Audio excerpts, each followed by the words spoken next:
afternoon as River's track team gears up for the highly anticipated Twilight 2025 track meet.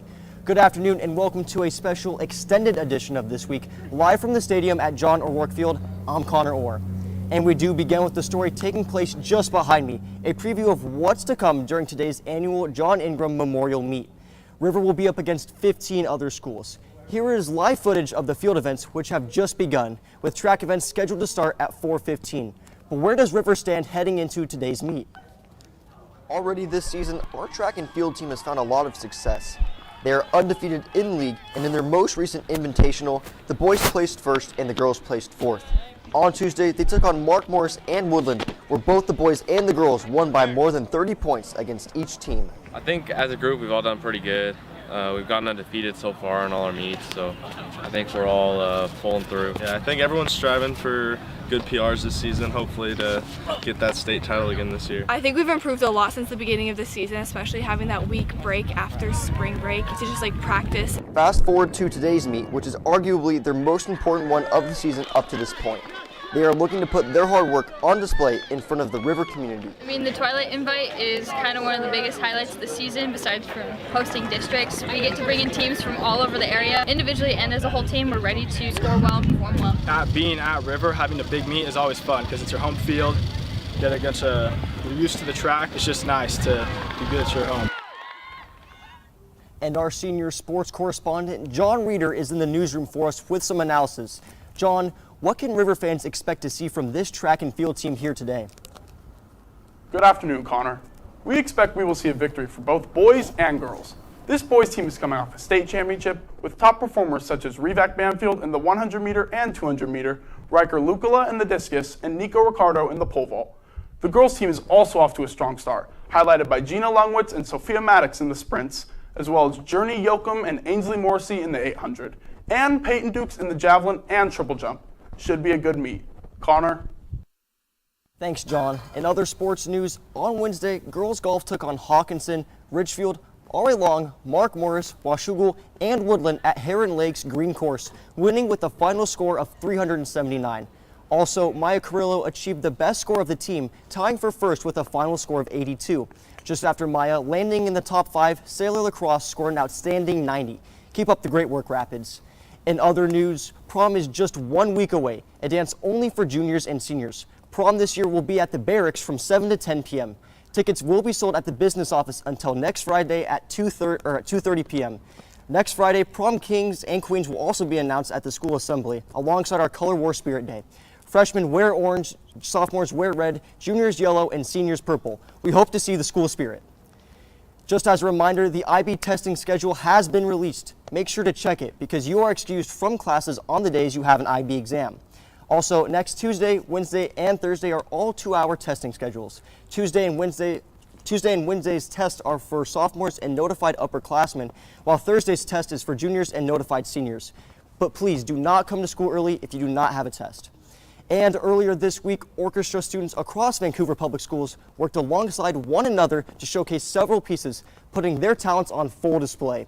CR News chief anchor Tyme Sisakvanich has our full report. On Tuesday evening in the J. Hoover Gymnasium, middle and high school orchestras from the Vancouver School District assembled into 2 mass orchestras, performing in front of bleachers filled with friends and family. We got the music for this 3 weeks ago, and we had one rehearsal prior to the performance, but I think it all turned out really well, and it just shows how musically capable we all are. I feel like it adds a very healthy environment where even though we're from other schools, we're all just enjoying music together. And that's the spirit of it, and I like that.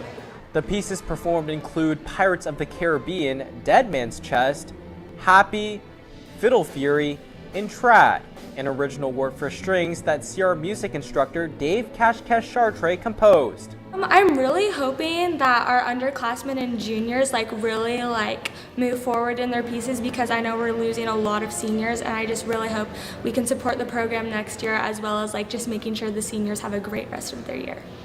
A melodic culmination of hard work and talent. Tyme Sisakvanich, CR News. There's also some major news here at CRTV. In the coming weeks, we will be debuting our first ever website featuring the latest reporting at school, in sports, and the broader River community.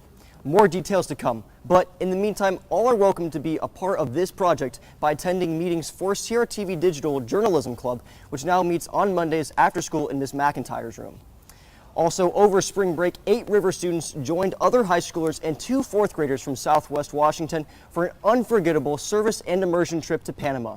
CR News chief correspondent Talan Collins has those details. Talan? Connor, that group you mentioned was led by IB English and TOK teacher Jenny McAnally in partnership with nonprofit Courts for Kids to build a concrete sports court and immerse themselves in the local culture. After more than a day of travel by plane and bus, students arrived in the richly vegetated Rio Sereno, located on the border of Panama and nearby Costa Rica. Students then spending their 4 work days pouring concrete, lifting gravel, and passing water buckets under the hot sun. For sophomore Eleanor Rice, that physical challenge was worth it. They just kept their spirits so high, and that really helped us. It was really rejuvenating to be in an environment like that. Their experience going far beyond construction. Students lived with local families, cooking traditional meals, learning to dance. They even tried lassoing barrels. We spent the entire time talking, hanging out, having fun, and I think that was probably the most fun I've had in a really long time. With no cell service or internet, students connected in a different way. Magical, beautiful, it was nothing I've ever experienced before.